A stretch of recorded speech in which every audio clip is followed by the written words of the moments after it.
Hey everyone, welcome back to the Laurel Wreath Sew Along. We are in our final week for this sew along, and this week we are going to be completing steps 20, 21, 22, and 23. So to begin with, you can gather up your pieces for step 21. So we're going to be sewing these two pieces together like so. Then you're going to be taking this blue flower and sewing one of these sections that we've already made together to the top, and then you'll be able to add these two sections together like so. Then let's slide that down, and we are going to be sewing this unit here. So you just have to pretend with me that we've already sewn this together, and then you'll be able to add this. And then we have a piece. Let's see, I need a little more room here. You'll need a piece that looks like this and sew together with the piece that looks like this. And once you complete those two seams, you'll be able to connect and make a complete row.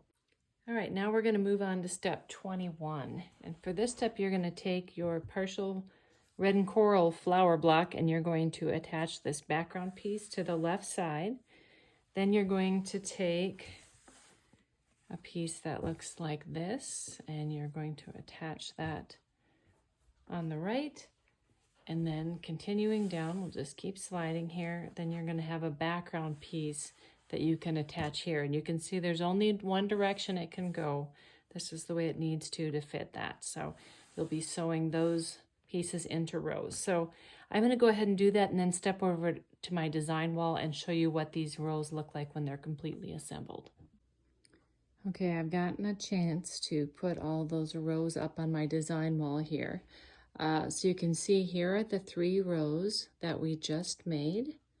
And then you're going to sew those 3 rows together to make a quadrant like this. And then you're going to sew 2 of them together here, 2 of them together here, and that's how you're going to complete the quilt top. And then I just want to say one thing about the positioning of some of the colors. So I mentioned in the instructions, like here you can see I've got these 2 blues here sewn together in that quadrant, and that means the other quadrant is going to have the 2 other blues. And then I positioned them so that these 2 match the 2 over here and vice versa. Now it doesn't matter which 2 they are, you can just keep that in mind when you're making your rows. Like say this row of the blue, that you'd pair the same 2 together and make 2 rows like that, and then do the same with the remaining 2 blues. And then also on the reds, you can see this red matches this red coral combination, and this red and coral combination matches this one. So again, it doesn't matter what position they go in, just they're opposite each other.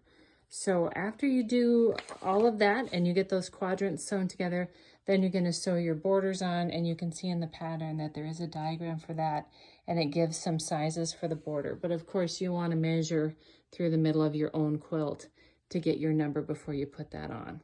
So that's all there is to it for your assignment for this week. And I don't have my quilt done yet, as you can see, but in the future you can check in on my Instagram account and you can see how I'm going to be quilting this one. And I also have a version with a cream background that I have a machine quilter doing an all over pattern on it. This one I'd like to do custom, so I will be posting those in the future. So be sure to drop in and see those sometime, hopefully soon. So thanks again for sewing along on the Laurel Wreath Sew Along. I hope you had a good time. And again, you can leave any comments for me in the comment section on these videos.